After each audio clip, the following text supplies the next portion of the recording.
તમારું સુરાભાઈ ડાયાભાઈ. સુરાભાઈ ડાયાભાઈ. હા, બ્રાહ્મણ. બ્રાહ્મણ છો? હા, બ્રાહ્મણ. ક્યાંથી આયા છો? નો થાય. કોઈ વાંધો નહીં. ક્યાંથી આયા છો? તાલુકો ત્રીસો, જિલ્લા બનાસકાંઠા, ગામ સાવિયાણા. એવું છે? બનાસકાંઠાથી આયા? હા, બનાસકાંઠા. કેટલી ઉંમર થઈ તમારી? 75 વર્ષ. 75 વર્ષ. હા. વાહ. કોણ છે ઘરમાં તમારા? અમારા ઘરમાં ડોશી છે, અચ્છા, છોકરાની વહુ છે. તમારી બહુ છે? હા, અમારે ડોશી છે. અચ્છા, મૂકીને આવતા રહ્યા? અમારે લડાઈ થઈ એટલે છોકરા કાઢી મૂક્યા. બે વચ્ચે ઝઘડો થયો? હા. કોના જો ઝઘડો થયો? છોકરા જોડે કે ડોશી જોડે? ડોશી જોડે. એવું છે? હા. લે, તમે આ ખરો કિસ્સો લઈને આવ્યા છો ને? તો ડોશી મૂકીને આવતા રહ્યા? હા, ડોશી તો વર્તી. અરે આવું ના ચાલે યાર. ડોશી જો પાછું ના જવું પડે? ના, નથી તો આ આશ્રમમાં પડી રહ્યું. આશ્રમમાં રહેવું છે? હા. છોકરો શું કીધું છોકરાએ?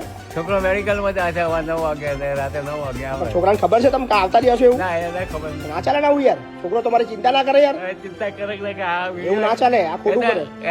એના બાબા નહીં આવે. આવશે તો છોકરો તમારો ડાયો છે? છોકરો તમારો ખરાબ છે કઈ? હવે ખરાબ કઈ ખોટો છે ભગવાનને ખબર. બરાબર. એ તો તમારા છોકરાને ફોન કરીને બોલાવી લઈએ છે. ચિંતા ના કરશો. હા ને? ઝઘડો તો થયા કરે યાર. હા, અરે હા, બહુ ઝઘડો થયો. ચાલ્યા કરે. હા ને? ચિંતા ના કરશો. બરાબર.